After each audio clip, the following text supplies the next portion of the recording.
Di pagi harinya, Goburo memberitahu Gobji bahwa para wanita yang ada di gudang harta telah meninggal. Goburo dan Gobji pun mendoakan kepergian mereka. Di siang harinya Goburo melatih para goblin. Sembari melatih mereka, Goburo juga memangsa monster yang menurutnya memiliki potensi. Karena itulah dia mendapatkan banyak skill-skill baru. Beberapa hari setelah itu mereka kedatangan tamu. Goburo dan Gobkichi berniat untuk menghajar mereka. Namun Gobji mengatakan bahwa mereka adalah hobgoblin yang baru pulang dari menjarah. Kali ini para hobgoblin mendapatkan jarahan yang sangat istimewa. Selain mereka mendapatkan banyak harta, mereka juga berhasil membawa pulang 5 gadis perawan. Goburo menjelaskan bahwa DNA goblin sangat kuat. Meskipun mereka bersetubuh dengan makhluk lain, maka anak mereka akan tetap menjadi goblin. Goburo tahu bahwa nafsu birahi goblin memang sangat besar. Namun ia tidak akan membiarkan masa depan para gadis tersebut hancur. Goburo pun meminta kepada pemimpin para hobgoblin, yang bernama Hobken, untuk menyerahkan para gadis itu kepadanya. Tentu saja hal tersebut ditolak olehnya, karena perdebatan tersebut hampir memicu perang saudara antar goblin. Untuk mencegah hal itu terjadi, seorang goblin penyihir bernama Hopsi melerai keduanya. Lalu goblin di sampingnya bernama Hoksato menyarankan agar pemimpin dari masing-masing generasi berduel, yang menang akan menjadi pemimpin mereka semua. Dengan peraturan mereka tidak boleh memakai senjata, mereka berdua pun menerima tantangan tersebut. Goburo dengan mudah melumpuhkan Hopken dengan skill jaring laba-laba miliknya. Dengan ini Goburo pun secara sah menjadi pemimpin mereka semua.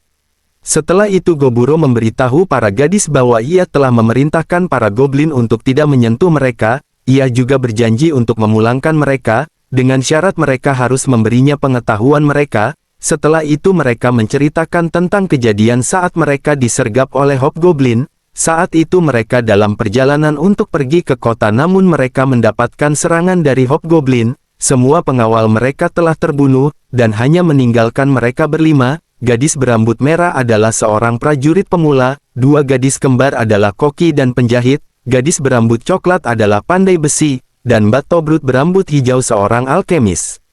Keesokan paginya Goburo memberi mereka makan. Goburo tak menyangka bahwa mereka sudah jauh lebih tenang dari kemarin. Setiap hari Goburo selalu melatih para goblin. Tak hanya itu, ia juga membagi mereka ke dalam beberapa kelompok. Di malam harinya terjadi hujan lebat. Karena gabut, Goburo dan Gobkichi pun melakukan latihan tanding di dalam gua. Namun saat semuanya tertidur sesuatu terjadi. Hobken mengajak beberapa goblin untuk melakukan sesuatu terhadap para gadis. Goburo yang menyadari itu langsung menghajar mereka. Karena terjadi keributan, goblin yang lain terbangun. Goburo pun meminta agar Gobkichi membawa mereka keluar. Gobmi diminta untuk membangunkan yang lain dan meminta mereka untuk berkumpul di luar. Goburo memberikan mereka hukuman karena telah melanggar perintah untuk tidak menyentuh para gadis, dengan menjadikan mereka sebagai contoh, agar mereka tidak melanggar perintahnya.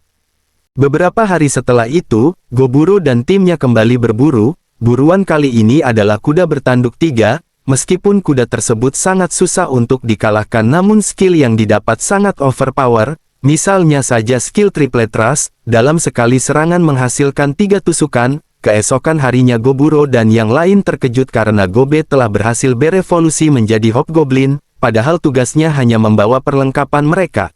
Pelatihan para goblin sangat lancar. Goburo bahkan membagi mereka dalam beberapa kelompok. Setelah semuanya sudah diatur, Goburo pun pergi ke dalam hutan untuk menguji kemampuannya dan mencari skill-skill baru.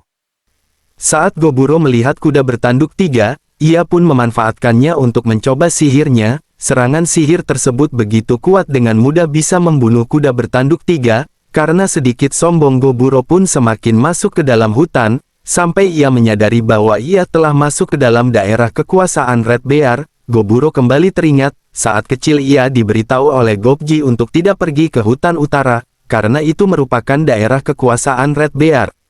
Bukannya lari, Goburo malah uji nyali. Ia berniat untuk memangsa beruang tersebut. Sepertinya beruang itu sangat cerdas. Ia mengorbankan satu lengannya hanya untuk menangkis serangan dari Goburo. Cakar yang dimiliki beruang itu sangat tajam, bahkan skill pertahanan diri milik Goburo tidak mampu untuk menahannya. Tak hanya itu, beruang itu juga memiliki kulit yang begitu tebal dan sangat kuat. Goburo mencoba untuk menahan beruang tersebut menggunakan jaring laba-laba miliknya, namun hal itu perbuatan sia-sia. tak disangka beruang tersebut memiliki serangan api, dalam sekejap tempat mereka menjadi lautan api.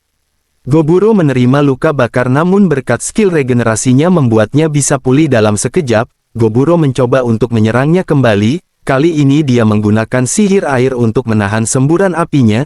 Dia pun berhasil mendaratkan satu serangan tepat di mulutnya, namun ia juga mendapatkan serangan yang sangat kuat sehingga ia terpental jauh. Meskipun sudah menerima serangan yang cukup parah, namun beruang tersebut masih belum tumbang. Terjadi pertarungan hebat antara mereka, untuk menentukan siapa yang paling kuat.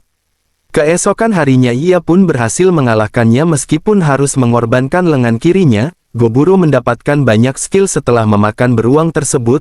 Karena sudah kehilangan banyak darah, Goburo pun pingsan. Di alam bawah sadarnya Goburo berhasil memenuhi syarat untuk berevolusi. Setelah terbangun ia terkejut karena dirinya telah berevolusi menjadi spesies orc langka. Saat ia kembali ke gua, semua goblin menjadi panik. Namun hanya Gobmi yang menyadari bahwa orc tersebut adalah Goburo. Gobji tak menyangka bahwa baru 1 bulan saat Goburo dilahirkan dia sudah menjadi orc. Tak hanya itu, ia juga telah berhasil mengalahkan Red Bear yang merupakan penguasa hutan utara.